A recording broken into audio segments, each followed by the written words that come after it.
Morinvilliers, en banlieue parisienne. Voilà 20 minutes que les sapeurs-pompiers de 4 casernes des Yvelines tentent d'éteindre un très violent incendie. C'est l'adjudant-chef Jackie Masson, 25 ans de métier, qui dirige les opérations. On est confronté à plusieurs VL entièrement embrasés avec une propagation venant de la droite vers la gauche. Le feu est en cours d'extinction à l'aide d'un déverseur de 70 et d'une lance moyen foisonnement de 70.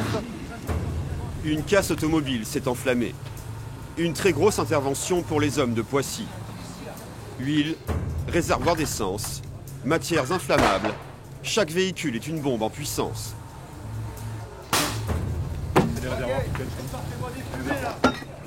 Chez les hommes, la tension est palpable. C'est qui le binôme là? C'est Vernouillet qui est là avec la lampe? Non, je suis là, depuis tout à l'heure on crache les tuyaux qui brûlent.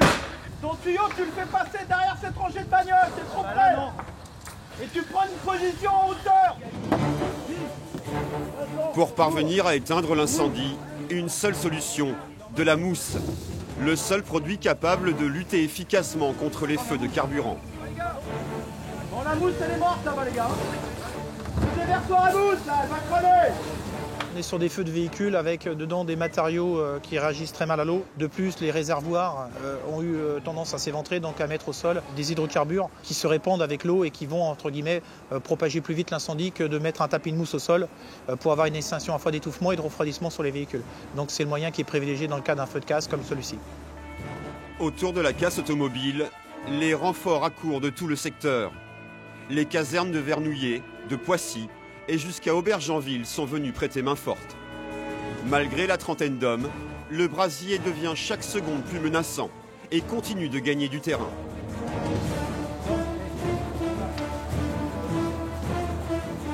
Je veux qu'on protège la maison là-bas en priorité, d'accord? Donc sa lance, elle est trop courte, il va être au bout. C'est bien compris? Le risque, cette cahute de bois près de la casse. De l'essence y serait entreposée. Si le feu parvient jusqu'à elle, c'est alors tout le quartier qui est menacé. La situation est en main. Déjà 1 heure de lutte. Enfin, le feu semble faiblir. Moumou, tu laisses ta place du cap. Allez, allez, tu t'engages pas plus loin. Reculez alors. Chez les soldats du feu, l'angoisse monte à nouveau. Il faut maintenant éteindre les dernières flambées avec de l'eau. Mais les réserves sont presque à sec. Tu me laisses comme ça jusqu'à la moitié on arrête. On entend le temps. Non, il nous reste un quart. Il nous reste un quart. On fait CGC. Pour se ravitailler, des camions-citernes sont envoyés à la plus proche des bornes à incendie, à 800 mètres de là. Pour éviter de couper la nationale, on descend sur une rue, sur la gauche, il y a un point d'eau à ce niveau-là. On va travailler qu'avec le déversoir pour éviter la propagation du feu dans un premier temps, ça marche? Et il y a l'Umuro qui fait une eau dopée. Ok, ça marche. En 10 minutes, les pompiers sont enfin réapprovisionnés. Je veux que lui me remplisse les fourgons. Je veux que tous les véhicules aient de la flotte, d'accord? Si on perd de l'eau, qu'on puisse prendre le tampon. Le feu est enfin éteint. La casse automobile n'est plus un danger pour le voisinage. Mais les dégâts sont considérables. La perte pour les propriétaires représenterait plusieurs centaines de milliers d'euros. Moumou, t'as fini? Colis 78 de chef de colonel, je vous signale que j'active un secteur soutien de l'homme. On fait passer l'ensemble du fourgon de Vernouillet au contrôle. Reçu? Les hommes sont soulagés, mais épuisés. Dans son combat, l'adjudant-chef Jackie Masson s'est trop approché du brasier, sans masque respiratoire. Un risque qui pourrait lui coûter cher. Car dans l'air flottent des particules d'essence et des matières plastiques particulièrement toxiques. Ouais, il y a des camions, il y a pas mal de matières en polyester, tu sais, en fibre, etc. Des trucs comme ça, des petits... Sans compter les bacs à fuel, à gasoil et compagnie. Les moteurs, tout ça. Les pneus. Ouais. Oui. C'est une grosse casse, c'est un gros stock. Allez, viens avec moi. Salut les gars. Salut Jackie. Alors, direction le véhicule infirmier pour un contrôle obligatoire, sous l'œil du colonel Couder, une des médecins les plus aguerris du département. J'ai pas de suie dans le pharynx, moi. Direct, merci. T'as pas de nausée, t'as pas mal au ventre? Non, non. Les pires. Encore. Tu dis complètement la réserve. Encore. Tant que tu en as dedans, c'est bon. 0,3. Bon. C'est bon? Oui, tu peux y aller. Regarde, maintenant le déshabille est pourri. Mais non, mais on 0,3%, soit 3 fois le taux normal de monoxyde de carbone dans les poumons. Mais encore loin de la zone dangereuse, au-delà de 1%. L'adjudant-chef Jackie Masson peut retourner travailler. C'est des interventions où il peut y avoir certains risques.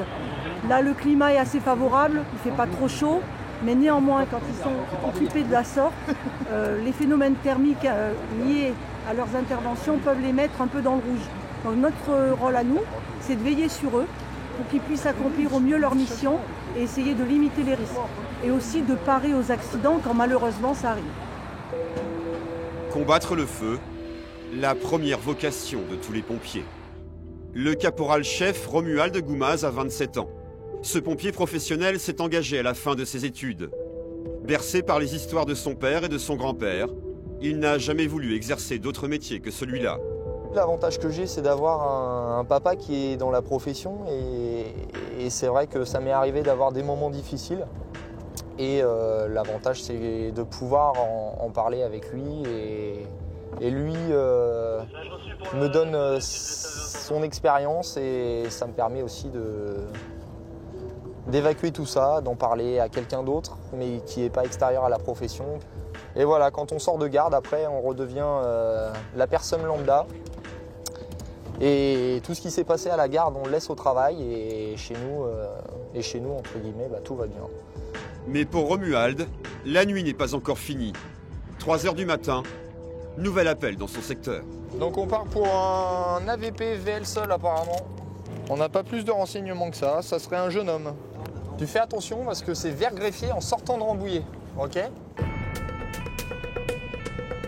Sur le bord d'une route de campagne, une voiture aurait fait plusieurs tonneaux. Le conducteur serait seul. Ce sont des témoins qui ont appelé les pompiers. Il y a des interventions qui marquent, en l'occurrence, les accidents de la route où on a des enfants. Ou alors, une fois, j'ai fait quelqu'un qui avait mon âge, qui malheureusement est décédé. On imagine que ça aurait pu être nous. Ralenti. Oui, je sais. Vas-y, avance encore. Avance. Tu te mets où il y a les gens. Tu te mets là. À cheval sur le bas-côté. Pas trop, Jean-Mich. Voilà. Stop. À ta l'engin. Bonsoir monsieur. C'était vous qui étiez conducteur? D'accord. Vous étiez seul? Oui, seul. Est-ce que vous avez mal quelque part? C'est au bas des reins. En bas des reins? Au niveau du dos? Ici, là.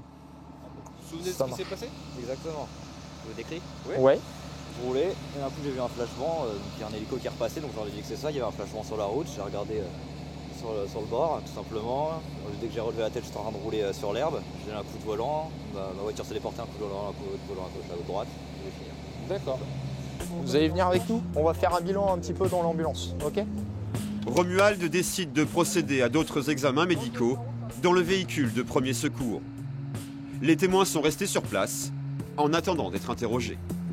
Tout ce que j'ai vu, c'était la voiture renverser les phares. Au début, je me suis dit que c'était une moissonneuse à cette heure-ci. Puis en fait, en m'approchant, je me dis non, ça ressemble pas tellement. Il y a évidemment une voiture par terre, on s'arrête. Et à ce moment-là, j'ai vu le jeune homme là, qui sortait du fourré, un peu choqué, un peu sonné. Pour écarter tout danger, un pompier coupe le moteur du véhicule accidenté. Mais l'intervention n'est pas finie. Les hommes vont maintenant transporter le conducteur à l'hôpital le plus proche. J'ai une légère douleur au niveau du bassin, juste bassin côté droit. Voilà, donc transport sur le CH. Le jeune pompier le sait, des douleurs au lombaire peuvent présager d'un problème bien plus grave. Le jeune homme doit être examiné par un médecin. Vous auriez pu finir éjecté sans ceinture. C'est vrai qu'on a les airbags latéraux qui viennent en renfort et tout. Sur les véhicules du type que vous avez, malheureusement, il y a des airbags frontaux et sur le côté, quand on fait des tonneaux, malheureusement, ça ne sert pas forcément beaucoup. Et ça ne se déclenche pas forcément. Ouais. Bon bah voilà, on va aller faire des petits examens, d'accord?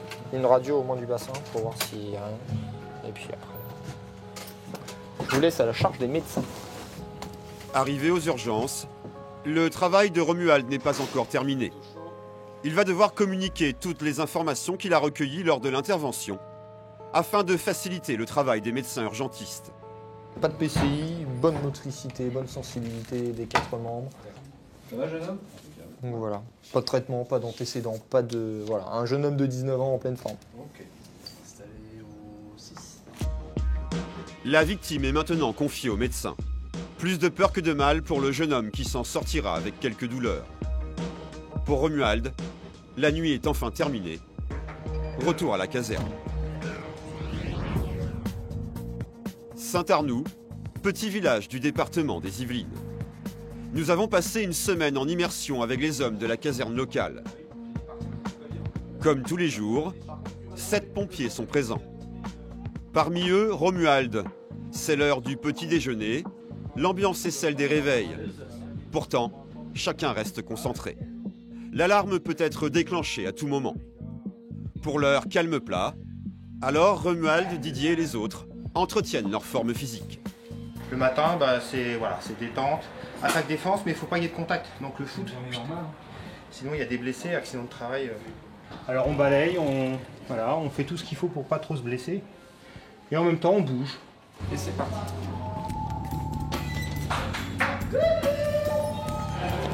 Les meilleurs. Vous êtes prêts, mon adjudant-chef?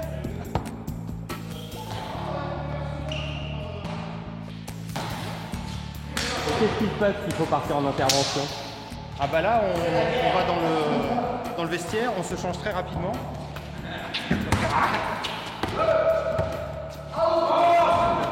Et on abandonne tout et il ne faut pas perdre de temps. C'est pour ça aussi qu'au lieu d'aller à l'extérieur très très loin, il y a des délais, le temps de revenir. Par exemple, si on fait un truc trop loin, c'est pas possible. Donc on est au plus près des engins pour se changer et pour partir rapidement. Si les interventions restent le cœur du métier, il y a toujours à faire quand on est pompier. Ce matin-là, l'équipe doit procéder à un nettoyage en règle du VSAV, le véhicule de secours à victimes. Plus d'1 millier de personnes s'allongent chaque année sur ce brancard, alors il faut régulièrement tout désinfecter. Une fois par semaine sur chaque ambulance, on nettoie à fond, on sort le matériel, on nettoie le matériel complètement, dans les moindres recoins comme fait Fabien. La cabine sera faite également, afin d'enlever tous les résidus éventuels de microbes, de saleté. Et s'il y a des staphylocoques ou des choses comme ça, maintenant c'est une procédure qui est réglementée par notre service pharmaceutique. Tout le matériel est passé au crible. Et en premier lieu, l'instrument de travail essentiel du soldat du feu, la lance à incendie. C'est la mission quotidienne de Romuald. Bah là en fait je vérifie la pompe tous les matins pour savoir si l'engin fonctionne correctement. Ça permet de détecter tous les matins si la pompe ne fonctionne pas correctement, si on a un tuyau percé, une lance qui fonctionne mal, voilà. La vérification journalière c'est vraiment très important pour ça. Ici on fait tout soi-même et on prépare les véhicules en attendant une alerte. Départ Vessabéen. Route de Rambouillet, Clairefontaine. Midi, première intervention de la journée. Un homme de 62 ans se plaint de difficultés respiratoires. Voilà quelques semaines que sont apparues les premières douleurs. Tressautement du cœur, souffle court. Des symptômes d'abord attribués au stress. Mais depuis 48 heures, son état s'est aggravé. Au point que sa femme a décidé d'appeler les secours. C'est vrai que ces derniers temps, il était... Oui, il mettait ça sur de l'angoisse. Donc il y a un médecin qui se déplace, il y a le SMUR de Rambouillet qui se déplace, oui. Ils ont été appelés à l'appel, donc là ce qui fait qu'ils ne vont pas tarder. Donc là on ne va pas bouger, on le laisse sous oxygène, les jambes comme ça au niveau de la tension. On corrige les sous-essais, on 35 encore. Pour l'adjudant-chef Denis Elias, des signes qui ne trompent pas. Infarctus. D'accord. Alors monsieur, il y a un médecin qui arrive. Ouais, évitez les efforts. Au maximum de sa douleur, il faut d'abord soulager l'homme, l'aider à respirer en attendant le SMUR, les urgentistes. Il faut essayer de respirer calmement, il faut essayer de se calmer. Je sais que c'est compliqué. En attendant que le médecin arrive, il va pas tarder. Alors remettre l'oxygène, monsieur. L'idéal, ce serait de le remettre, voilà. Voilà. C'est assez désagréable. Voilà. Il faut vous mettre dans la position dans laquelle vous vous sentez le mieux. Normalement, ça devrait être demi-assis. Voilà, comme ça. Non, vous préférez être plus en amont? Voilà, comme ça, essayez de rester comme ça. Là, vous êtes libéré au niveau de la cage thoracique et c'est mieux pour respirer. Pour l'adjudant-chef, l'hospitalisation de l'homme ne fait aucun doute. Est-ce que vous avez un dossier médical? Non. Non, les cartes vitales, j'en ai pas besoin, moi, c'est uniquement pour... En attendant, il va préparer avec la femme de la victime tous les papiers nécessaires. Si vous aviez la dernière ordonnance? Oui. Ah, ben voilà, impeccable. C'est bon, le médecin arrive. Quelques minutes plus tard, le SMUR, le fameux service médical d'urgence et de réanimation, arrive enfin. Ces équipes sont rompues aux situations de ce genre. En présence d'un homme de 62 ans qui se plaint de forte oppression depuis 48 heures. Il est allé voir son médecin. Il lui a donné du magnésium et il se revoit dans 3 semaines. Il est en sueur, forte oppression, douleur dans le bras gauche. En quelques instants, l'homme est entièrement médicalisé. Pose d'électrodes pour mesurer la tension artérielle et le rythme cardiaque. Perfusion, piqûre. Une fois stabilisé, il est maintenant prêt à être transporté vers l'hôpital le plus proche. Attention pour lever. Lever. L'important dans ce genre d'intervention, savoir garder son calme. Un atout essentiel pour la victime, comme pour ses proches. Vous rassurez, madame, d'avoir tous ces moyens médicaux. Ah oui, oui, oui, c'est super. Puis ils ont été rapides. J'étais rapide aussi, remarquez. J'ai pas attendu. Tout à l'heure, chérie? Il faut gérer les gens surtout. Après, là, la dame étant pas stressée, c'est pas dur à gérer. Après, ce qui compte, c'est la douleur du patient. Donc là, on va sûrement aller sur un hôpital, ce qu'on appelle un centre USIC, unité de soins intensifs cardiologiques, puisque monsieur est victime d'un infarctus. Donc il faut un établissement spécialisé pour ça. Voilà. Encore 20 minutes de trajet en ambulance avant de rejoindre l'hôpital le plus proche. Malgré la proximité avec Paris, le département des Yvelines est encore très rural. Parmi les zones urbanisées, l'une est de renommée internationale, Versailles.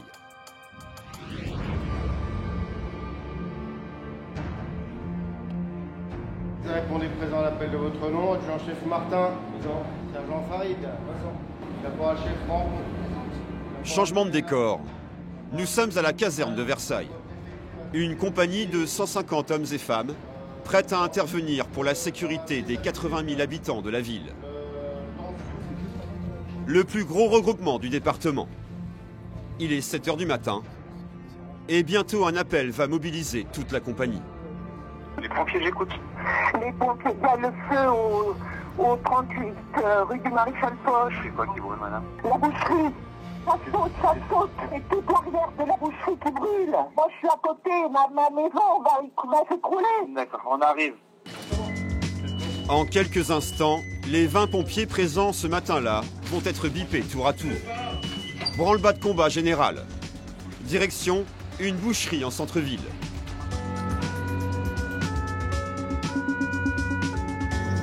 Une intervention délicate, car le départ du feu serait situé dans le local d'un vieil immeuble.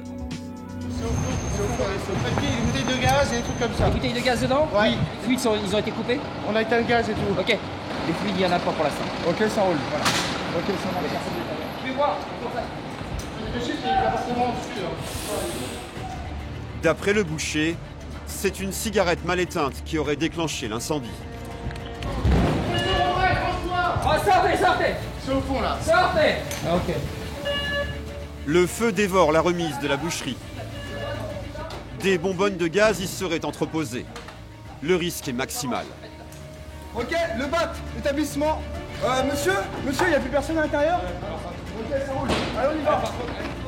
Le sergent-chef Rachid Farid est à la tête des opérations. Les gars, écoutez, bonbonne de gaz, petite bonbonne. Avec ces hommes, ils doivent amener la lance à incendie au plus près du foyer. Par mesure de sécurité, notre caméra est tenue à l'écart. Le combat contre le feu s'engage. Fais gaffe à toi, Nico, et bouteilles de gaz, d'accord? Les pompiers vont se relayer, protégés par leurs appareils respiratoires. Bah voilà, il faut être actif rapidement, il faut tout de suite avoir les bonnes idées et puis envoyer le personnel dans les conditions les plus sécurisées possibles. Mais bon, le risque zéro, il n'existe pas là. Voilà. Alors, surtout quand on envoie les copains comme ça. Par sûreté, toute l'électricité du bâtiment a été coupée. À l'extérieur, la grande échelle est levée. Le caporal-chef Michael Carrier va installer un projecteur pour aider ses collègues aux prises avec l'incendie dans le local intérieur. Allô? C'est bon l'éclairage là? La lumière? Ouais, la fenêtre où il y a de la lumière là. Ouais, celle-là depuis tout à l'heure elle s'ouvre et elle ferme. Je pense qu'il y a quelqu'un dans l'appart. Hein. Madame, il y a quelqu'un? Ouais, il y a quelqu'un, j'ai vu les pieds là. Ouais, j'ai vu les pieds, il y a quelqu'un. C'est en chaussons. Des voisins n'ont toujours pas quitté leur appartement malgré les risques. Il y a quelqu'un?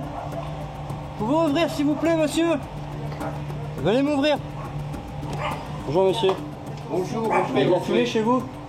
Est-ce qu'il y a de la fumée chez vous? Non, il n'y a pas de fumée. Venez voir, mais on va vous montrer. Je vais vous demander, vous êtes que tous les deux dans le pavillon? Oui. Vous allez prendre vos clés, vous allez sortir.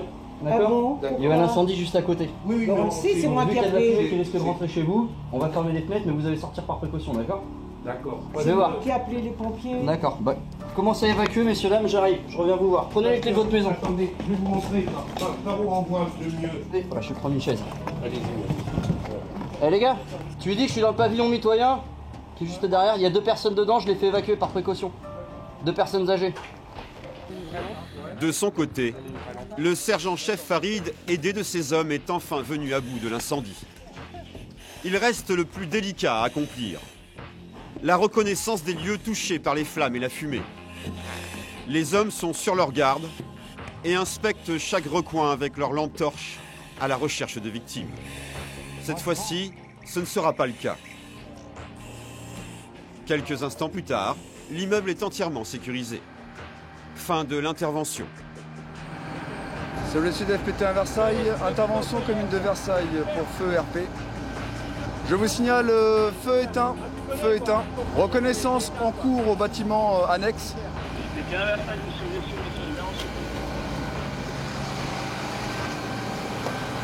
On commence bien ce matin, hein. Mais il reste une dernière chose à accomplir. Ça dit quoi là derrière? Nous suivons Rachid au cœur du foyer de l'incendie. Voilà, c'est ici. Donc là, on a eu le feu. Donc le BAT a fait du très bon travail. Ah, quand même. Hein. Donc là, ils ont quand même évité un gros risque de propagation.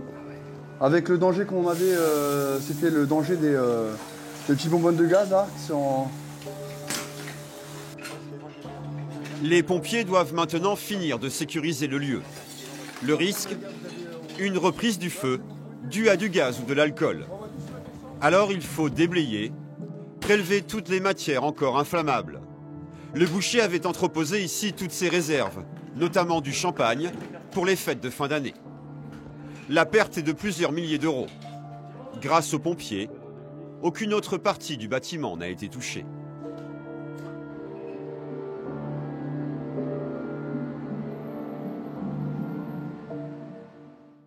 Versailles, ville du roi Soleil. De renommée internationale grâce à son château, qui accueille plus de 6 millions de visiteurs chaque année. 100 hectares de parcs, 10 hectares de bâtiments, des tableaux, des œuvres d'art inestimables, 4 siècles d'histoire à protéger coûte que coûte en cas d'incendie, d'inondation ou de catastrophe naturelle.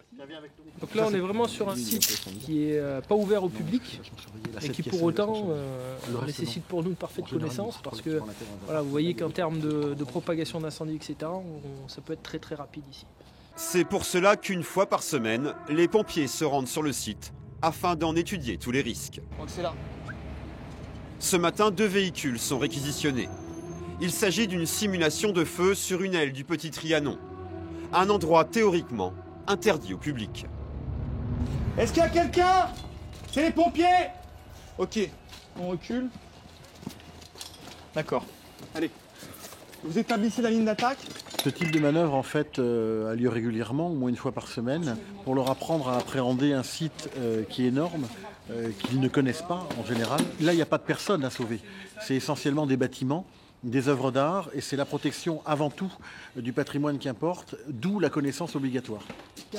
Pourtant, l'exercice du jour consiste à sauver un visiteur indélicat, perdu et étourdi par la fumée d'un incendie. L'équipe de pompiers repère les lieux, avance à pas compter, fouille, jusqu'à enfin trouver la victime. On a trouvé la victime. On lui met la cagoule et on sort avec elle.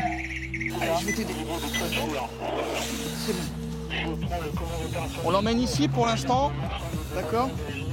Ça reste un domaine, le château de Versailles, qui est quand même assez complexe et qui sera difficile à pouvoir défendre le jour où vraiment ça vient à brûler. C'est vraiment une vraie intervention. Au château de Versailles, heureusement le feu reste très rare. Mais les interventions sont bien plus nombreuses qu'on le croit. Nous sommes avec l'équipe de sauvetage animalier des pompiers des Yvelines. Une unité spécialisée dans la capture de tout type de bêtes. Et s'ils sont appelés ce jour-là, c'est pour l'arrestation d'un visiteur bien indélicat, un ragondin. Il est là. L'animal a été repéré par les jardiniers du château. Ce qu'on va faire, on va sortir du VSA dans la paroi de protection plexiglas. Déjà, on va faire ça. Et ensuite, on va descendre avec un crochet à serpent. Mais tu sais qu'on sert.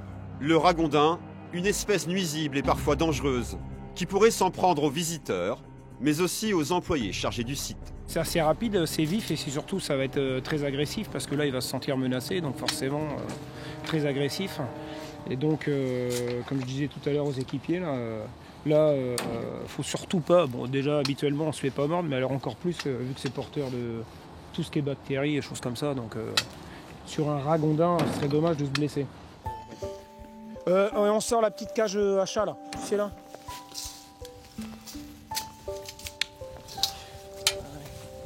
On va voir comment il réagit le pépère. C'est bon.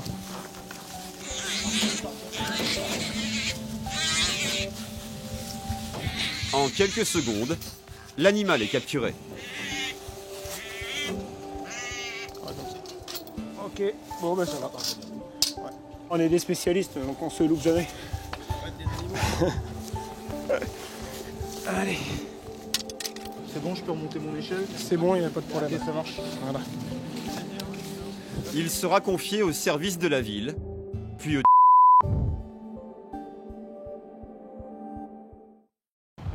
Oh, tu veux t'avancer? Versailles, c'est près de 9000 interventions chaque année. Et pour Rachid, la journée n'est pas finie. Vous avez laissé quoi au feu, madame? Des lentilles, d'accord. C'est à quel étage? Au 3e étage. Après le feu de la boucherie, Rachid doit maintenant procéder à une ouverture de porte. La locataire, partie chercher son fils à l'école, a oublié ses clés. Problème, dans l'appartement mijote un plat de lentilles. De l'eau? C'est claqué seulement. Oui, c'est claqué. C'est de voir si tu veux bien faire vibrer la porte là. Normalement ça va le faire. C'est porte blindée? Oui, c'est porte blindée. Il faut agir vite. Quand il n'y aura plus d'eau dans la casserole, les aliments risquent de prendre feu et causer un départ d'incendie. Pour ouvrir la porte, Rachid va d'abord s'en remettre à une technique qui a fait ses preuves. Forcer le peigne à l'aide d'une radiographie. Tu vois, on essaie vraiment tous les moyens possibles. Hein. Mais la porte résiste. Bonjour monsieur. Je peux voir en fait votre point de serrure s'il vous plaît? Juste voir en fait comment est-ce qu'il est rapidement. Bah non, normalement on doit y aller. Yana, normalement le peigne il est pas difficile hein. C'est vraiment un peigne classique. Normalement, droit devant et on peigne. Ouais. Essaye, pour l'instant je vais voir l'accès échelle. Ça roule? Rachid le sait. Surtout détendre l'atmosphère. Et on monte, et on descend, et on monte. Eh, faut être sportif, hein, pour que personne ne s'inquiète. Ça tombe bien, il adore ça. C'est exactement ici que devra se placer l'échelle. En attendant, moi je vais quand même essayer de voir si je peux ouvrir la porte. J'aime pas si cette porte elle me résiste. Ça va madame? Bon, les lentilles, vous êtes cuites ou pas trop cuites là? Bon, regardez. Ah les gamins. Ça c'est... Eh mais t'es vraiment trop mignon, hein. Mais c'est de l'étage du dessus que la solution va venir. Ça marche, il y a la voisine du dessus qui vient d'ouvrir sa porte. Ah bon? Il y aurait un balcon qui donne au-dessus de l'appartement. Ah, ça change tout. T'as entendu? Ouais, j'ai entendu, on grimpe. Ok, on change tout. Ça roule. Rachid et ses hommes vont utiliser une technique spectaculaire. Passer par la fenêtre de la voisine du 4e, en rappel. Bonjour madame. Merci de nous accueillir chez vous. Hein. J'avais pas prévu ma matinée comme ça, mais... Pour ouvrir la fenêtre et enfin éteindre le feu sous la casserole. Allez, on va se mettre là comme ça. Fais attention à toi. Les pompiers vont avoir toutes les audaces. C'est le caporal Yana Bonami, un grimpeur aguerri, qui va descendre le long de la paroi de l'immeuble. Ok. Il n'est tenu que par son harnais, accroché au caporal Thévenot. Entre les deux hommes, la confiance doit être totale. Encore. Du mou. Halte. Encore un peu de mou. Halte. La fenêtre résiste. Et enfin, Yana Bonami entre dans l'appartement. Ok, on est à l'intérieur. Du mou. Je me détache. Ok, il se détache.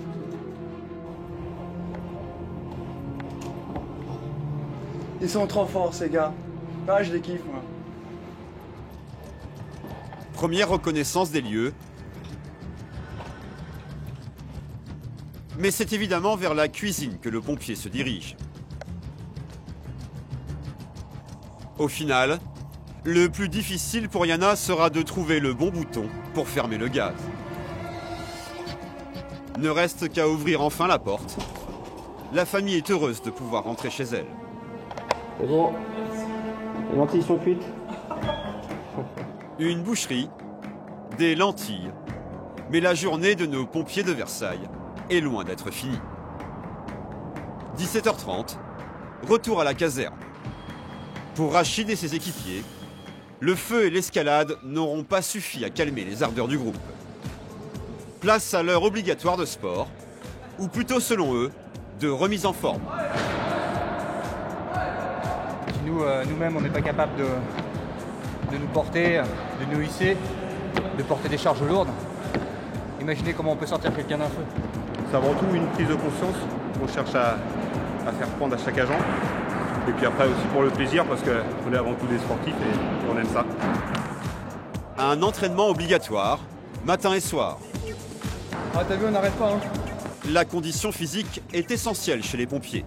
Une fois par an, ils subissent des tests sportifs. En cas d'échec, ils seraient privés d'intervention. Les gardes sont ici de 24 heures. 24 heures durant lesquelles les 20 hommes vivent ensemble, dans l'attente d'un départ.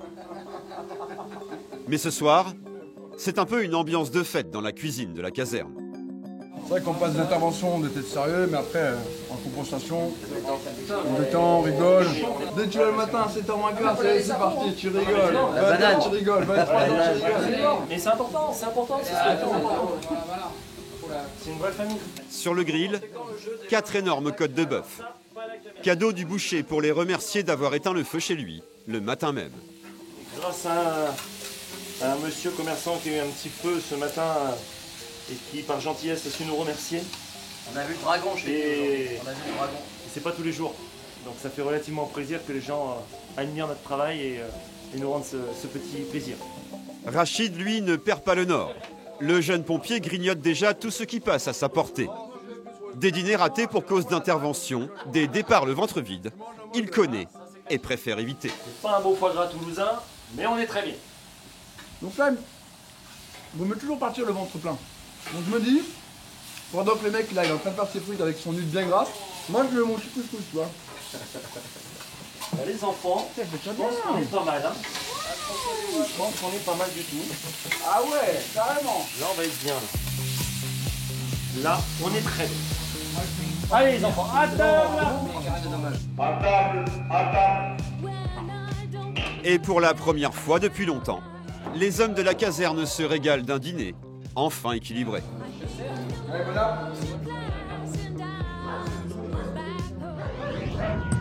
Dans un instant dans Révélation, vous découvrirez comment les pompiers vont devoir faire face à un accident de la circulation. Le collier. Le monsieur a commencé à traverser, donc je l'ai vu au dernier moment, j'ai freiné, j'ai donné un coup de volant, mais ça a tapé. Attention pour lever. Vous découvrirez également comment ils vont affronter un incendie de voiture. C'est 2 voitures en stationnement qui a pris feu, donc l'origine peut-être criminelle.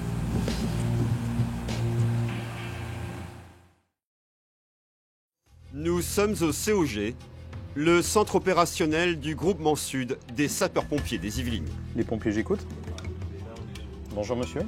C'est dans ce bâtiment, situé à Montigny-le-Bretonneux, que tous les appels 18 ou 112 du sud du département sont reçus. Mais ça avait 2 bollards-ci du COG Sud parler. Grâce à un accord passé avec les opérateurs téléphoniques, tous les appels sont maintenant géolocalisés.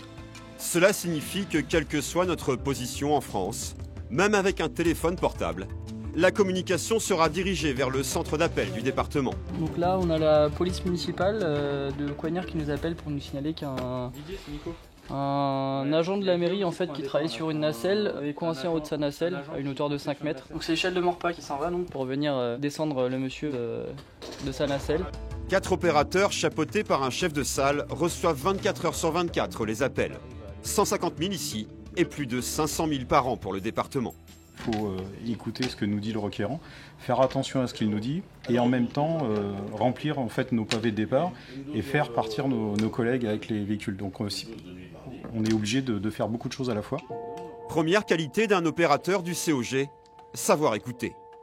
Pour cela, il bénéficie d'une formation très stricte, car c'est à lui de juger si l'intervention est nécessaire ou s'il faut renvoyer l'appel vers la police ou le SAMU. Nous, on n'a aucune aptitude médicale. On travaille en relation avec le SAMU, donc le centre 15, avec d'abord une régulatrice au téléphone. Elle estimera ou non nécessaire d'engager les sapeurs-pompiers ou une ambulance privée ou aucune action, consulter un médecin traitant éventuellement. 500 000 appels qui ne débouchent pas tous sur des interventions. Les pompiers, j'écoute. Oui, les pompiers, j'écoute. Allô? Les pompiers, j'écoute. Tout au long de la journée, gamin en mal d'une mauvaise blague, appel farfelu. Non mais voilà, au revoir. Ou communication sans personne au bout du fil. Elle me met en attente en plus quoi. Je décroche, elle me dit un instant s'il vous plaît. Sans compter un nouveau phénomène apparu avec les portables. Les pompiers, j'écoute. L'appel intempestif, dû la plupart du temps au roulis du téléphone dans les sacs à main ou dans les poches. Alors là, en fait, on reçoit les 18 et les 112. Et là, donc, c'était un 112 certainement composé d'un téléphone portable. Le problème des 112 que nous avons ici, c'est que de nombreux appels, en fait, sont intempestifs et accidentels notamment. Ce sont des téléphones qui sont dans les poches des gens. Et lorsque les gens marchent, en fait, se déplacent dans la rue, eh bien, composent directement le 112, donc le 112, et arrivent ici. Donc, en fait, quand on décroche, on entend les gens marcher, on entend les gens parler, mais ça ne s'adresse pas à nous. Donc, au final, il n'y a pas de demande de secours. Mais heureusement, la plupart des appels permettent de sauver des vies.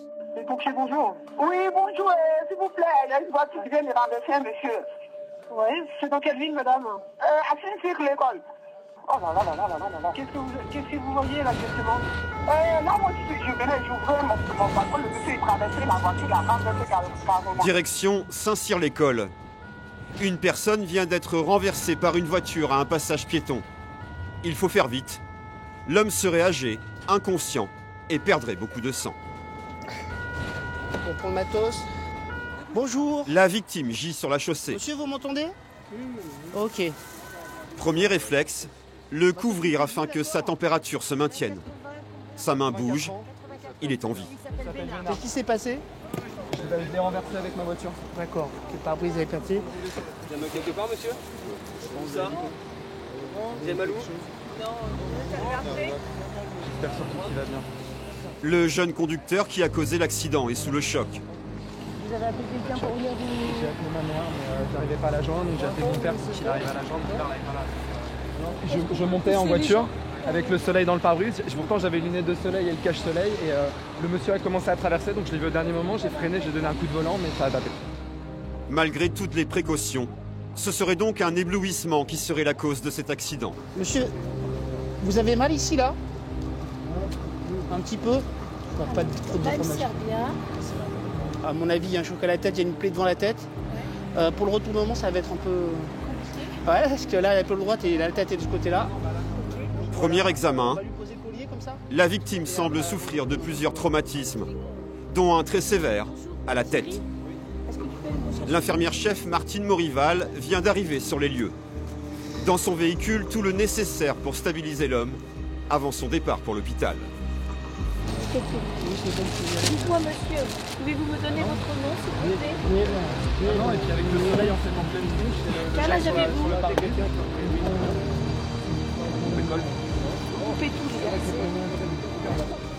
Les plaies sont maintenant contenues, mais l'homme reste très faible. Il a perdu beaucoup de sang.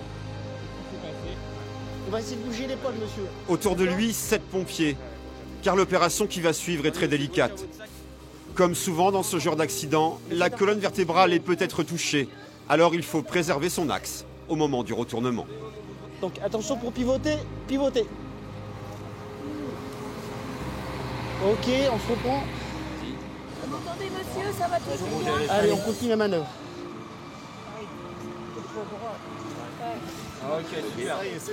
Ne reste plus qu'à poser un collier cervical pour emprisonner le cou.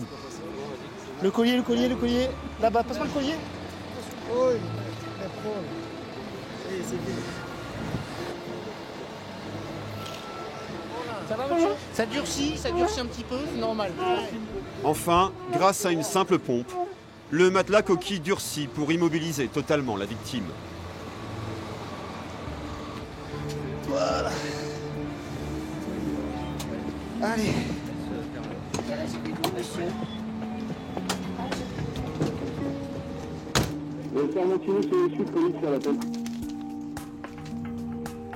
Pour Martine Morival, l'homme serait maintenant stable, prêt à être transporté.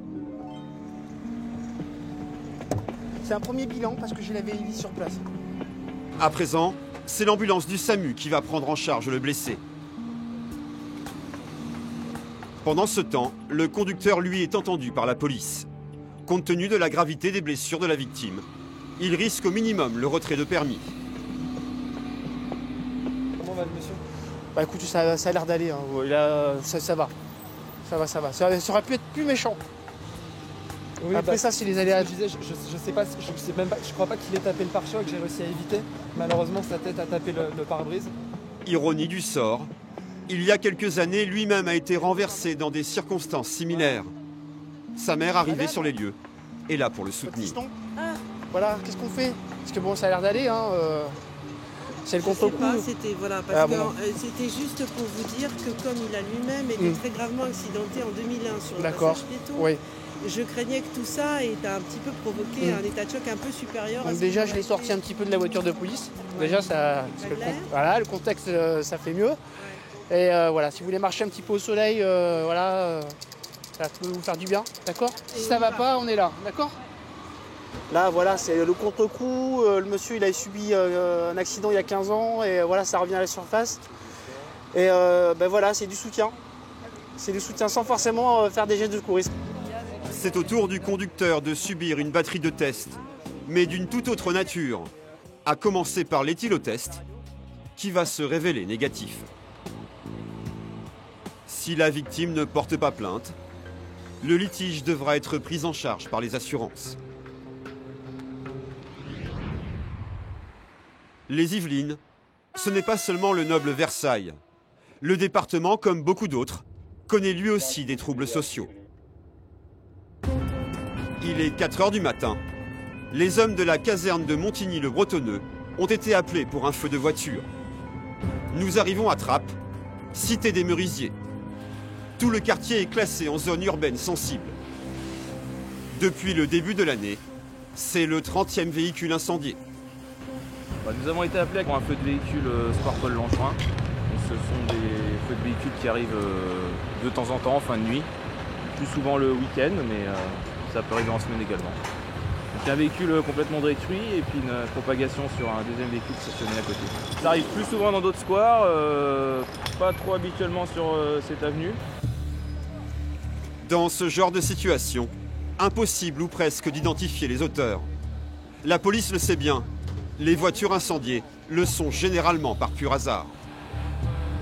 Alertée par le feu, la jeune propriétaire du véhicule ne peut que regarder son moyen de transport partir en fumée. T'as encore des matières incandescentes dans le coffre. Le feu a commencé à gagner d'autres véhicules, mais il est rapidement maîtrisé. Là, je viens de me renseigner, ce serait ces deux voitures en stationnement. Donc celle-ci qui aurait été, dont la propriétaire est présente, qui a pris feu. Donc l'origine peut-être criminelle, certainement.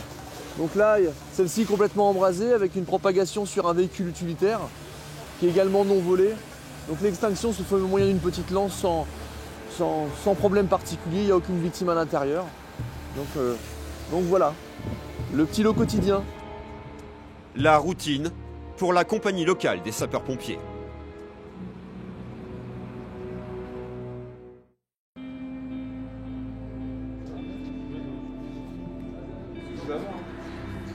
Petit matin, à la caserne. Ce sont des hommes exténués qui passent le relais à la nouvelle équipe. Ils bénéficient maintenant de 2 jours de repos avant la prochaine garde. Messieurs, dames, bonjour. Vous répondrez présent à l'appel de votre nom. Le chef Perron. Non. Le sergent Chabot. Aujourd'hui, dans l'emploi du temps des 20 sapeurs frais et dispo, un exercice, et pas n'importe lequel. À l'arrière de la caserne, un vieux container dans lequel un brasier a été déclenché. Comme chaque année, les hommes et femmes de garde doivent littéralement passer par le feu. Mais cette fois, il ne s'agit pas de l'éteindre, plutôt de l'apprivoiser. On cherche vraiment à ce qu'il soit autonome en situation d'incendie. Et pour ça, ça passe par des manœuvres multiples. C'est une chance qu'on a ici à Montigny, c'est pouvoir se former au feu réel de façon plus fréquente que d'autres centres de secours. Malgré l'exercice, tous vérifient que leur fameux boîtier d'appel, le bip, est correctement branché. Ils doivent être prêts à partir à tout moment. Viens ton bip là sur toi. On est à l'extérieur, comme ça si ça sonne, on fera plus. Le but, on se met pas dans le rouge, on est de garde. Ça roule? Je veux pas te brûler, je veux rien. Ouais, ça roule. Voilà, on va là. C'est bon. Tout le monde est en position, asseyez-vous. Allez, c'est parti, on relève tous. Un exercice surréaliste. Les sapeurs s'approchent petit à petit du feu et doivent apprendre à l'endurer. Leurs combinaisons appelées tenues de feu peuvent supporter des températures allant jusqu'à 800 degrés, mais pendant quelques secondes seulement. Dans le container, la température va grimper jusqu'à 600 degrés.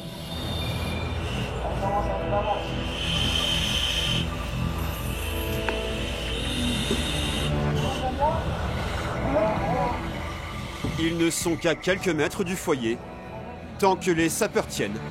Interdiction de sortir. Encore un peu, Clem, ou c'est bon? Tout à coup, les fumées s'enflamment. Ce sont ces embrassements qui sont les plus mortels pour les soldats du feu. La température au-dessus de leur tête est à plus de 700 degrés. Il est alors temps de sortir. En 2012, 6 pompiers sont décédés en France en luttant contre les flammes. Mais les hommes ici n'aiment pas trop en parler.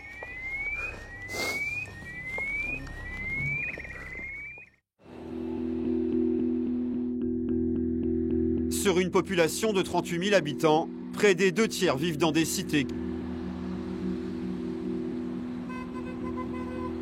Au 7e étage d'une tour, une femme a été découverte par ses voisins dans le coma.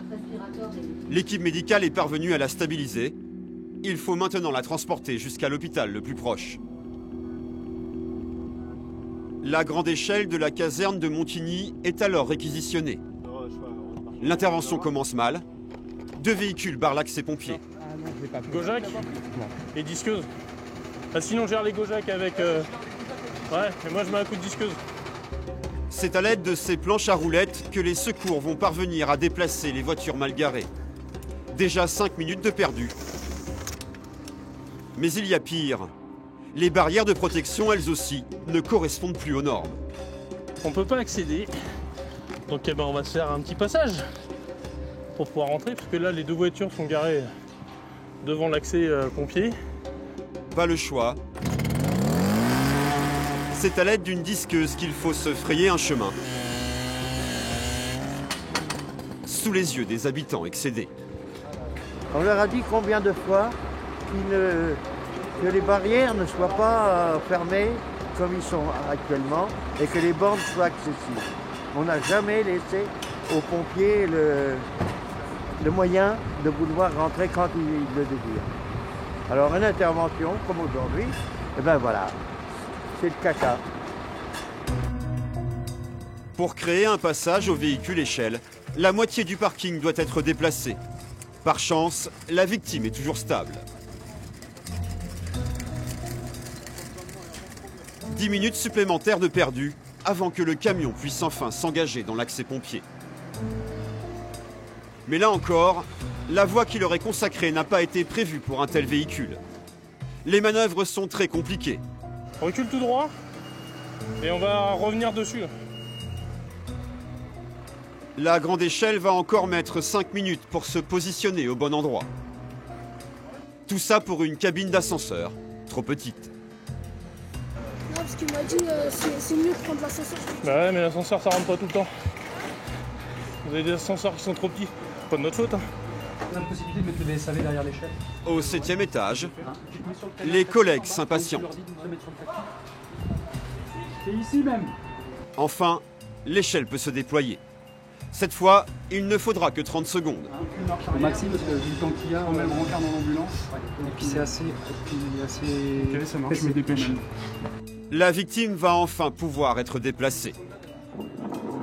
Son transport se fera sous la surveillance d'une infirmière rompue à ce genre d'intervention, qui manifestement n'a peur de rien, et encore moins du vide. Vous êtes prêts? Attention pour lever, levez. C'est enfin au tour de la victime.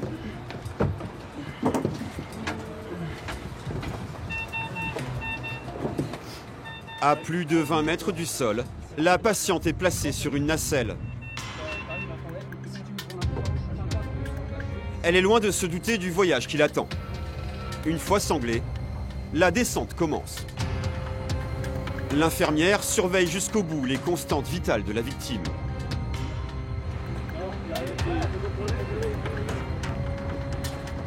Au total, il aura fallu plus de 40 minutes aux pompiers pour venir à bout de l'intervention. Et ils ne sont pas au bout de leur peine. La police avait été prévenue pour le problème qu'on avait. Aucune patrouille, si tu pouvais les rappeler, parce que là, j'ai fait mon inter, parce que là, les voitures sont en sur le parking, et qu'ils fassent venir la fourrière. Ça pourrait être faisable. Ouais, ok, ça marche, merci. Ça. Pour repartir, les pompiers vont devoir jouer les agents de la circulation. Allez, bouge avec ton scénic, là! Dis d'avancer avec son scénic, là! Lâchez votre téléphone et avancez, madame. Là, c'est pas possible, ça. Et certains habitants sont loin d'être coopératifs.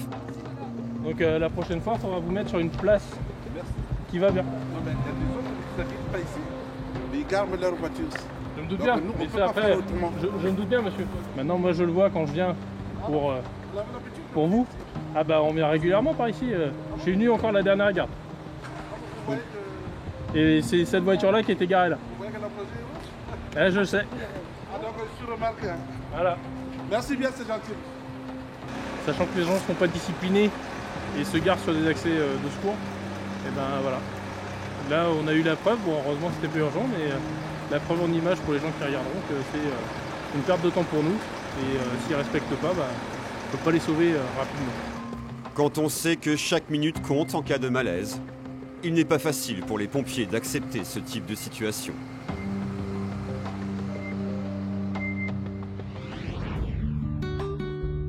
Un centre équestre, quelques poneys qui broutent tranquillement, loin de se douter du drame qui se noue à quelques mètres de là. On nous a appelé pour une enfant de 8 ans qui est tombée sur le poney. C'est là? Bonjour jeune fille, qu'est-ce qui se passe? Où est-ce que tu as mal? Tu as mal là? D'accord. Est-ce que tu arrives à bouger un petit peu ton bras comme ça? Est-ce que tu arrives à le bouger? D'accord. Écoute-moi, quand je te pince là, le doigt, est-ce que tu sens quand je te pince? D'accord. Maëlys a 8 ans. Elle est venue avec sa classe et sa maîtresse pour découvrir les joies de l'équitation. Mais rien ne s'est passé comme prévu. La petite fille a fait une chute. Et elle a maintenant extrêmement mal. Et c'est la première fois que tu tombes de poney comme ça?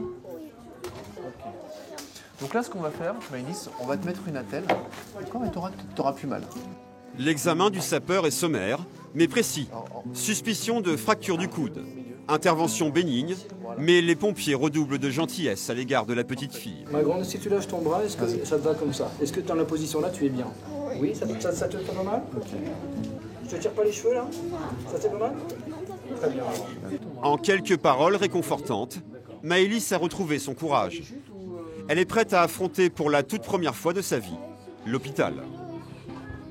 Tu la situes comment ta douleur? Entre 0 et 10? 0, t'as pas mal du tout, et 10, t'as très très mal. 10. D'accord, donc t'as très très mal. Okay. Malheureusement, les chutes de poney ne sont pas le lot quotidien des pompiers.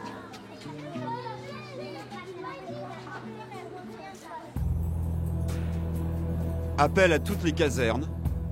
Un accident mortel vient de se dérouler sur une départementale. 2 carcasses de voitures jonchent la chaussée. Le choc a dû être terrible. Un jeune conducteur roulait sur la file de gauche. Il n'a pas survécu. Dans la voiture bleue, 3 personnes. 2 sont entre la vie et la mort et sont déjà en route vers les hôpitaux les plus proches. Le passager de la Clio grise, malheureusement, est décédé suite à un arrêt cardio-respiratoire.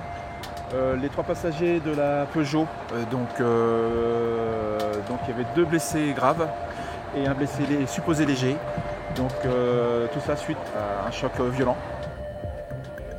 Selon plusieurs témoins entendus par la police, le conducteur mis en cause faisait la course avec un autre véhicule.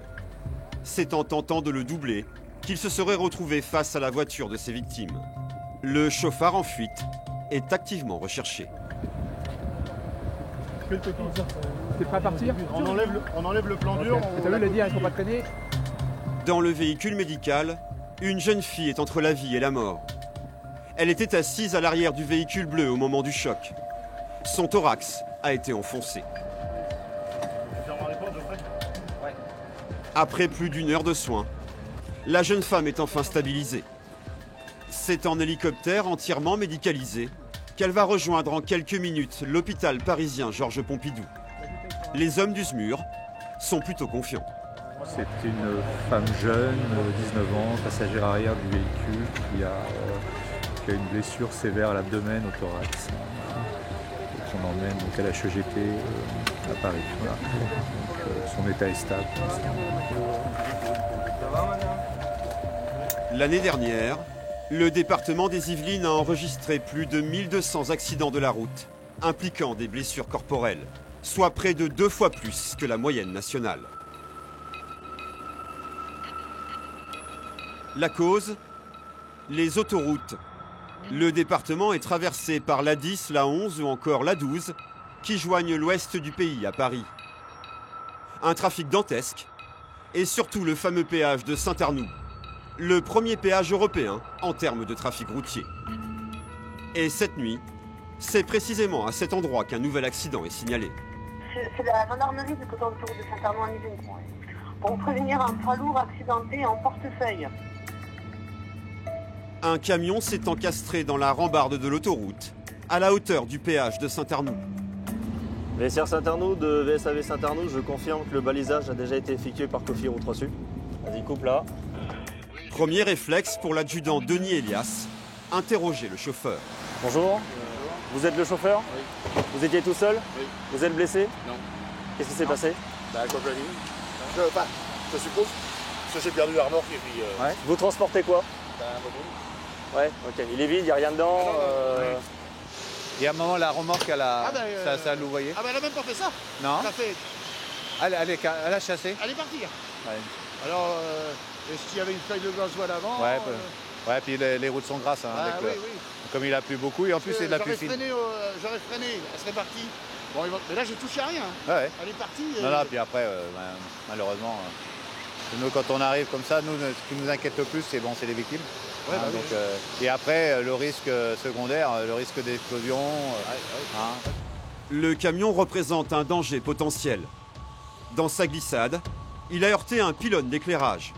Si du gasoil se répand, il y a un risque d'incendie. Ça se fait.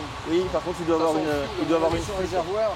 Regarde Romu, où se trouve le réservoir, s'il est à droite ou à gauche. On va savoir s'il est percé surtout. L'odeur de carburant est forte. Romuald s'enfonce dans le noir. Là, ici, Ludo, j'ai 2 réservoirs. Et j'ai le réservoir au bas. J'en ai un sur les deux qui est percé et qui se vide dans le fossé. Avant d'agir, il faut faire couper l'électricité le long de la rambarde. En attendant, les pompiers tiennent à distance véhicules et agents chargés de la circulation. Et on a quoi comme tension 3,80. Du 3,80 quand même, d'accord. Ok. Oui, donc vous voyez la situation là. Ouais. Bon, il n'y a plus de gasoil. Les réservoirs sont vides. Bon, par contre, est-ce qu'il y a un boîtier en bas? Il y a un boîtier dans le pied normalement. Donc votre difficulté, c'est ça quoi? Je vais couper au général là. Ouais. Bon, bah, très bien. L'électricité est enfin coupée. La dépanneuse va pouvoir intervenir. Sous le regard des pompiers, le remorqueur va littéralement arracher le camion de la rambarde. Tant que le 38 tonnes est en contact avec la flaque de gasoil, les pompiers se tiennent prêts à intervenir. Au bout de quelques minutes, plus aucun danger. Les agents de Cofiroute vont enfin pouvoir procéder au nettoyage de la zone. Mais la nuit est loin d'être finie. Les sapeurs-pompiers des Yvelines vont vous répondre. Les pompiers, j'écoute. Bonjour, je vous appelle parce que j'étais sur l'autoroute à 11. Je viens d'avoir un accident. J'arrive pas à sortir de ma voiture. L'adjudant-chef Pascal Fauché n'est pas couché. L'homme qui appelle est incarcéré dans son véhicule le long de l'autoroute. Je pense pas être blessé, j'ai juste la main qui saigne, mais sinon, je sais pas pour le reste. Je pense pas. Ce qui m'embête, j'abîme ma voiture, tout ça. Et je peux pas sortir. Dans la voie du conducteur accidenté, l'angoisse monte. Il faut faire vite, mais problème, l'homme ne sait pas où il se trouve. La voiture est tombée dans un fossé, à l'abri des regards. Je suis dans le fossé. Je sais pas si on voit les gens, ils passent, mais ils s'arrêtent pas. Le conducteur est peut-être plus blessé qu'il ne le sent. Les pompiers tentent de le faire parler, à la recherche d'un indice sur sa localisation. J'ai passé le panneau qui indiquait que j'étais en gros à 80 km de Paris.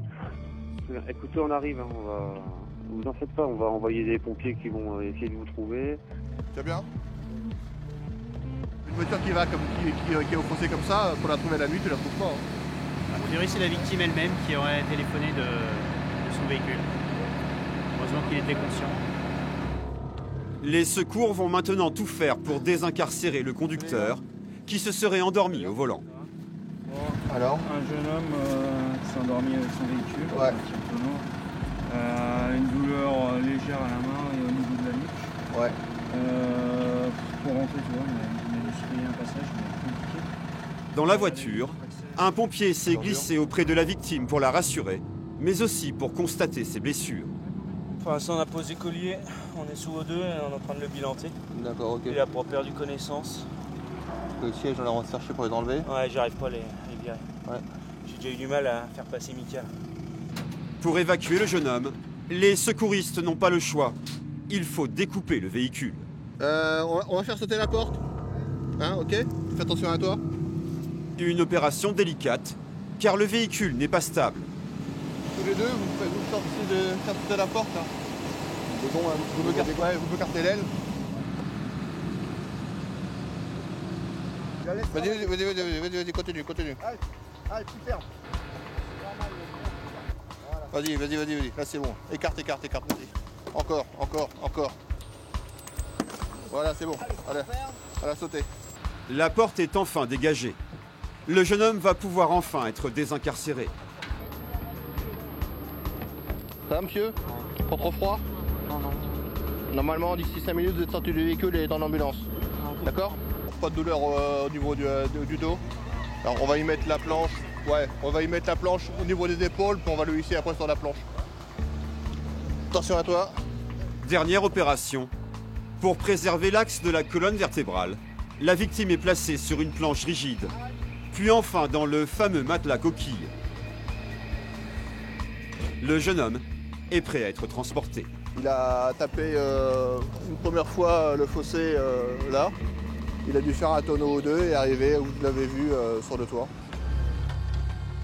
La victime est évacuée vers l'hôpital le plus proche. Il ne reste plus au service routier qu'à dégager l'épave. Une opération toujours spectaculaire. Le jeune conducteur, lui, est bon pour se racheter un nouveau véhicule. Dans un instant dans Révélation, vous verrez comment les pompiers doivent gérer parfois des situations de souffrance humaine extrême. Alors, qu'est-ce qui se passe aujourd'hui? Je sais bien que ça va. C'est vrai que c'est pas évident, c'est une détresse humaine. Et j'aimerais bien, moi, aider tout le monde. Vous découvrirez également comment les pompiers des Yvelines vont sauver des habitants des flammes. Sortez de là, s'il vous plaît. Monsieur, vous voyez pas que en fumée, hein? Toujours le risque de suraccident.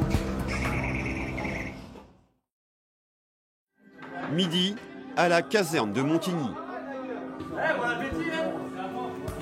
Le déjeuner est déjà bien entamé. Boudin antillais avec une compote de pommes. Ah, moi je dis toujours, le moral est dans l'assiette. Ça c'est une de mes devises.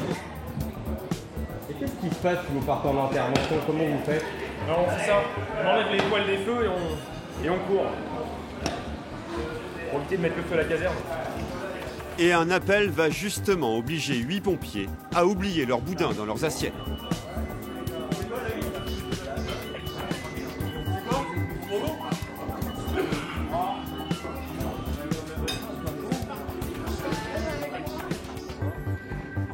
Qu'est-ce que c'est?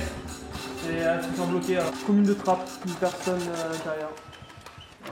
Départ en trombe, une femme est coincée dans un ascenseur. Une intervention qui dépend toujours des sapeurs-pompiers. Mais comme cela arrive souvent, alors que le véhicule d'urgence est en approche, contre ordre, la prisonnière de l'ascenseur se serait libérée elle-même. Bon, la personne a été sortie. C'est ce que l'on appelle dans le jargon des pompiers un faux départ. Il y en a plusieurs par jour comme celui-ci. Pas le choix, il faut se rendre à l'adresse de l'ascenseur capricieux. Vous l'avez vu l'entreprise passer? La jeune fille, un peu gênée d'avoir fait déplacer les pompiers, les attend dans la cage d'escalier. Elle est manifestement en pleine forme, remise de ses émotions. Bon, il a l'air de fonctionner. Allez, race, voilà, allez. Vous êtes resté là bloqué longtemps, non? Oui. Bon, ça va bien? Ça va? Bonne fête, hein? Une affaire rondement menée. C'est du grand Mendes. Plus de peur que de mal. Retour à la caserne où le boudin attend toujours nos pompiers. Retour à Versailles. L'équipe de sauvetage animalier vient d'être appelée pour une urgence dans l'un des immeubles de la ville. Un chien aurait mordu sa maîtresse. La femme a pris peur et a appelé le 18. Bonjour. Le chien est enfermé dans l'appartement. C'est vous le chien? Bonjour. Il est où? Je voudrais savoir qu'est-ce qui s'est passé. Parce qu'il s'est passé, c'est que hier, il a cassé son collier s'est détaché, peut-être en se grattant, ou je sais pas, c'est un collier, vous savez, je vous montrerai à Tocatus. Ouais. Et quand il est arrivé, j'ai vu ça, j'ai voulu lui remettre, et puis il m'a attaqué. Qu'est-ce que vous voudriez faire du devenir du chien? Oh, ben, je peux pas le garder. Là. Vous pouvez pas le garder? D'accord. Bah, surtout que je suis un pavillon encore, mais là je suis bien en sûr, appartement. on va en discuter. Mais... Voilà, pour l'instant, ce qu'on va faire, c'est on va capturer votre chien, d'accord? On va le mettre. Pas de mal. Ah non, vous inquiétez pas, Parce que s'il doit je veux pas qu'il souffre quand même. Je veux que ça soit bien fait. On va en parler, on en parlera après, d'accord? Là pour l'instant, on va attendre mes collègues pour avoir du matériel et puis on va le récupérer dans l'appartement et on lui fera pas de mal. Ça marche? Il faut maintenant procéder à la capture de l'animal. On ne prend pas l'ascenseur tant que l'intervention ne s'est pas faite. Tout simplement parce que si je suis bloqué dans l'ascenseur, on serait bien embêté pour la réalisation de la mission. Le sergent-chef Franck Duvernois, membre du groupe animalier, rejoint ses collègues qui vont procéder à la capture. Ça va, Ti ? Ça va ? Ouais, ça va, impeccable. Salut. Ça va ? On est face à un Malinois dans un appartement où la propriétaire elle a du mal à le gérer. Elle s'est fait mordre hier. Bon, elle est légèrement blessée au niveau du bras. Bonjour. Et donc on va prendre les précautions pour le capturer. Le chien approcherait les 30 kilos. Une belle bête qu'ils vont capturer au collet. Il sera ensuite placé dans une cage avant d'être transporté dans une clinique vétérinaire. Les hommes s'apprêtent à investir l'appartement. Vous pouvez mettre la cage en place. Mais mettez-vous dans le couloir pour qu'on puisse passer. Merci.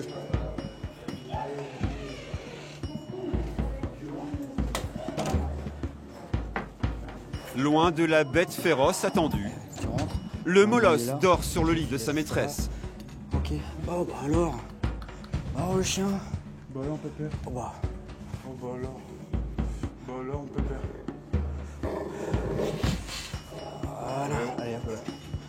Tiens, je te effectivement, il a l'air plus malade qu'autre chose. Hein. La capture n'a pris que quelques secondes. Et bah apparemment, sa maîtresse lui aura donné beaucoup trop calmant puisqu'il est complètement amorphe et endormi. Il est bourré de calmant. On entendait aboyer, mais il est complètement amorphe, il est bourré de calmant. Donc là, parce que la dame, le vétérinaire de ici, entre les yeux 3 et... Le chien endormi est ensuite placé dans une cage. C'est son dernier voyage. Et il y a toujours des animaux plus ou moins dangereux. Après, tout dépend après maintenant comment ils sont éduqués, etc. Après, c'est selon les propriétaires. Malgré son chagrin, la maîtresse reste inflexible. L'animal est devenu incontrôlable. Non seulement elle est paniquée, on sent qu'elle n'arrive pas à gérer son chien. Elle s'est fait mordre à plusieurs reprises ces dernières semaines. Et puis elle a la lourde décision de penser à s'en séparer. Elle pense à le... Peut-être qu'il y a, enfin moi à mon avis, il y a peut-être aussi d'autres moyens pour déjà prendre en charge l'animal avant de le supprimer tout simplement. Dans sa cage, le chien encore drogué se réveille doucement. C'est lui qu'on entend? Oui, c'est lui. Oui, mais par ma maman. Elle est où votre maman? Elle est dans la voiture grise là, c'est ça madame? Pardon? C'est la voiture grise qui est là? Le C3 là-bas où on emmène le chien. Direction la clinique vétérinaire. Le vétérinaire est la personne compétente pour décider du devenir de l'animal. Ça va? C'est d'ici que pourrait être prise la décision de le Malinois. Un ultime recours que les professionnels veulent toujours éviter. On va lui mettre une muselière. Ouais. Pour ne prendre aucun risque, le vétérinaire va procéder à la pose d'une muselière. L'animal ne se débat pas. En quelques mouvements, le chien ne présente plus aucun danger.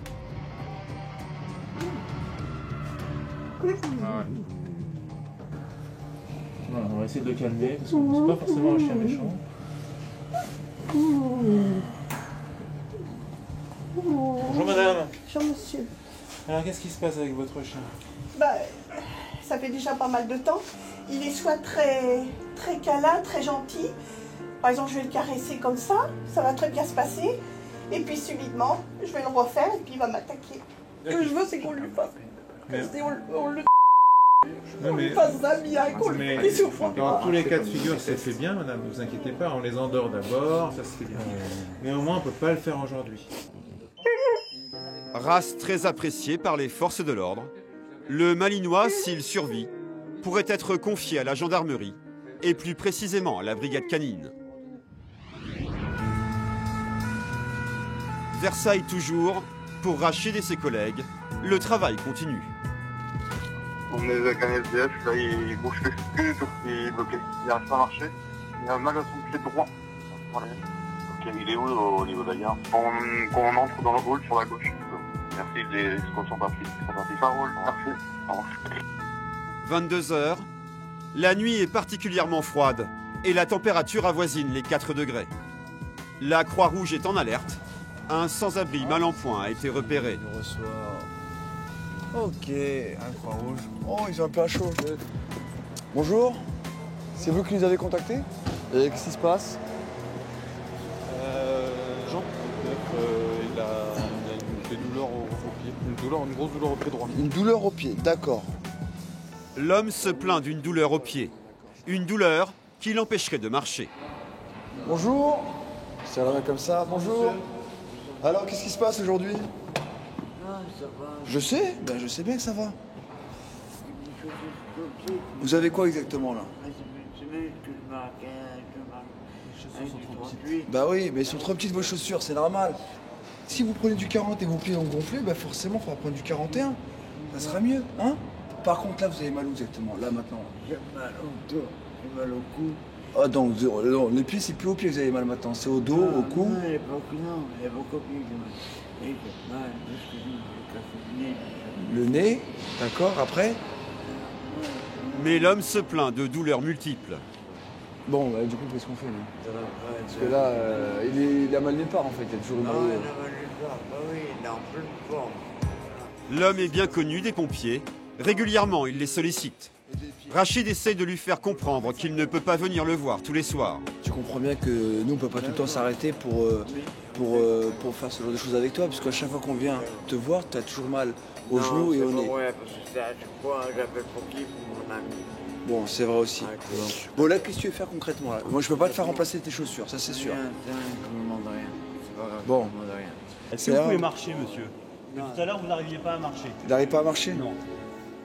Par mesure de précaution, Rachid décide d'effectuer des examens complémentaires. Écoutez monsieur, écoutez, on va pas vous laisser vous êtes embêté avec vos pieds. Moi ce que je vous propose, on va voir un médecin à l'hôpital, il va vous soigner et peut-être vous choisir une paire de chaussures. On roule comme ça? Très bien. Allez, on y va. Au-delà de la souffrance physique, ce dont manque cruellement le sans-abri, ce sont des contacts humains. C'est vrai que c'est pas évident, c'est une détresse humaine. Et j'aimerais bien moi aider tout le monde. J'aimerais bien les aider, c'est dur. Qu'est-ce que tu veux faire? Avec l'aide des pompiers, le sans-abri rassemble les quelques affaires qui lui appartiennent.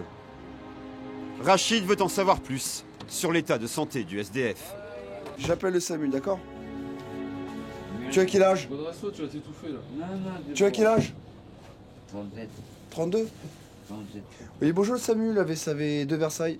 Donc je suis en présence d'un homme de 32 ans, conscient. 37 ans. 37 ans, pardon, ben, on a le même âge. 37. Conscient, bien orienté dans le temps et dans l'espace. Heureusement. Grâce à la force de persuasion de Rachid, l'hôpital accepte de prendre en charge le sans-abri. Oh, c'est gentil. Transport Cham? D'accord. Oh, c'est formidable. Cette nuit, il ne dormira pas dans la rue. Direction les urgences du centre André Mignot. Imagine, tu vois 8 personnes de la Croix-Rouge. Ouais, c'est vrai. Après, tu vois 2, tu vois 6 personnes arriver. Tu dis où tu es? Tu es où? Ah, qu'est-ce qui se passe, quoi? Voilà. Alors que l'habitude est solitaire, tout seul, c'est d'un coup, c'est la chose d'avoir du monde autour de toi. Au bout de quelques minutes à peine, l'homme s'endort. Ça fait partie de notre quotidien. Après, c'est vrai qu'à Versailles, c'est une grande ville avec des grandes gares. Et donc forcément, dans les gares, on peut retrouver des personnes sans domicile fixe qui ont malheureusement leur détresse. Hein. Donc, on joue entre les incendies, les accidents de la route, et puis venir au secours des personnes un peu en détresse, quoi. Allez, on termine bien, d'accord? On termine. Ouais, juste pour pas mettre les mains parce que ça c'est stérile. Wow. Oh, t'es bien, vas-y, impeccable. Allez, viens. On va se mettre là. Arrivé à l'hôpital, le sans-abri semble aller mieux. Il refuse même la chaise roulante qu'on lui tend et tient à entrer debout. Mais au bout de quelques mètres, il est obligé de se raviser. Les pompiers doivent maintenant attendre que leur protégé soit pris en charge. Ça, je vais attendre qu'il soit pris en charge. Alors, on va te mettre un petit numéro qui va bien. Regarde. Mais je vais pas te voler ta gourmette. Oh, c'est pas un voleur. C'est le Ah checker. bon? Ça, c'est la gourmette de la goutte d'or, celle-là, non? Hein? Tu l'as gardée comme à l'époque. Hein? En fait, là, on a fait l'enregistrement et on est obligé d'attendre qu'une infirmière le prenne en charge. Au bout de 15 minutes, l'homme est confié au personnel hospitalier. Fin de mission pour les pompiers. Non, y a pas de souci. Est-ce qu'on a des têtes des personnes que t'as embêtées, franchement? Ça roule. Hein? Allez, fais attention à toi en tout cas, d'accord? Dans le hangar, il croise des collègues. L'occasion d'échanger et de faire redescendre la pression. Oh, si vous commencez déjà à chourer les ambulances, ça va pas le faire. Ils sont pas gourés de... Bonjour. Tu vas bien? Salut toi, tu vas bien? Ça roule? Ça va mon petit lieutenant? Et toi, ça roule? Franchement, on rencontre tous les collègues des autres centres de secours. Ouais. Bon, ça fait du bien, on rencontre des anciens copains avec qui on a fait la formation. On se permet d'aller rester 5 minutes. Bonjour, au revoir, ça va? C'est bien. Voilà. Bon allez, nous on est partis en tout cas. Hein. Allez, faut que ça tourne aujourd'hui là, faut que ça tourne. Comme à chaque fois, Rachid ne sait pas ce que le reste de la nuit va lui réserver. Quelle nuit nous attend aujourd'hui?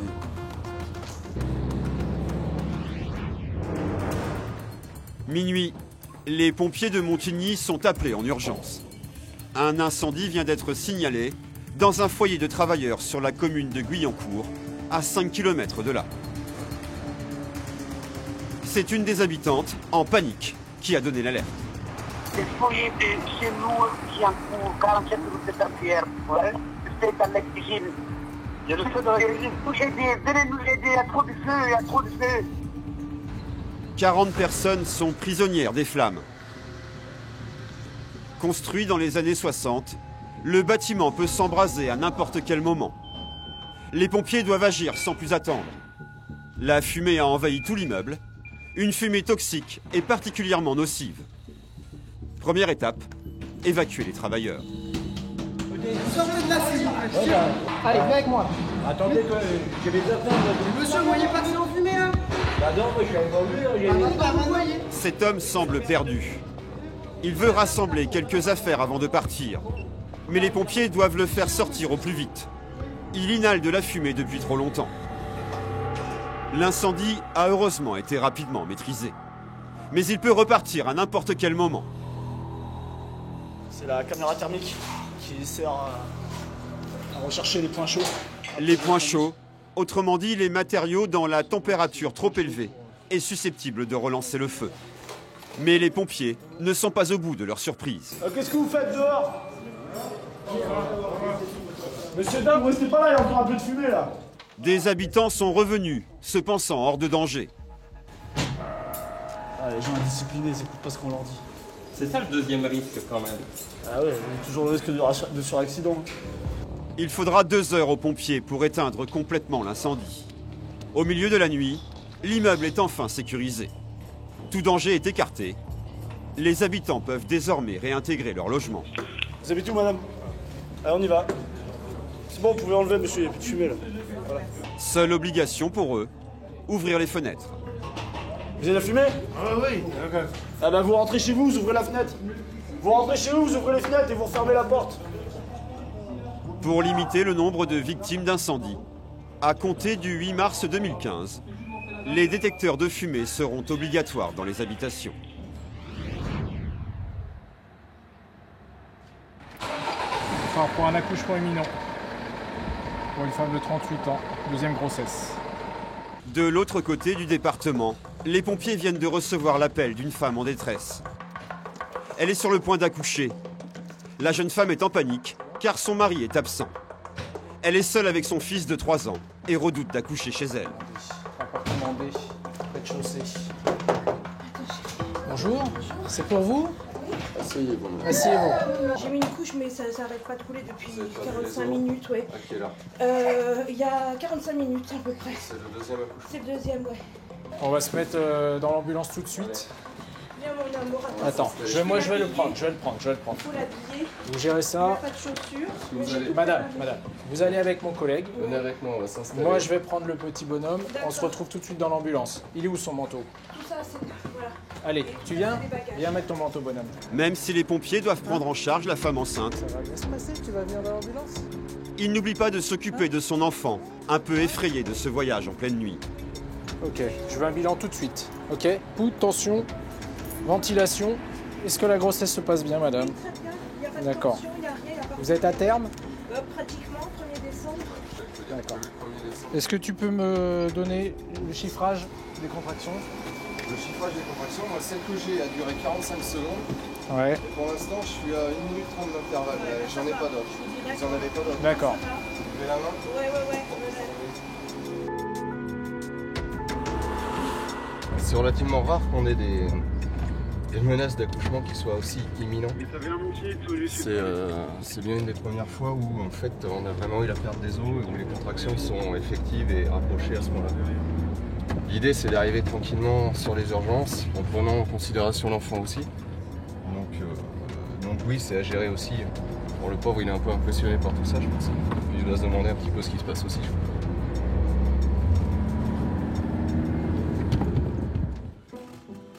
La maman n'accouchera pas dans l'ambulance et attendra d'arriver à la maternité pour donner un petit frère à Enzo. Ça va, bonhomme? Comment tu vas avoir un petit frère ou une petite sœur? Non, bébé. Un bébé? Il va bientôt sortir du ventre à maman, le bébé? Hein? Oui, il va bientôt sortir. Oh bah oui, il va bientôt sortir, oui. 12 heures après, la mère de famille a donné naissance à un fils. Il s'appelle Benjamin, pèse 3,5 kg et il est en pleine forme.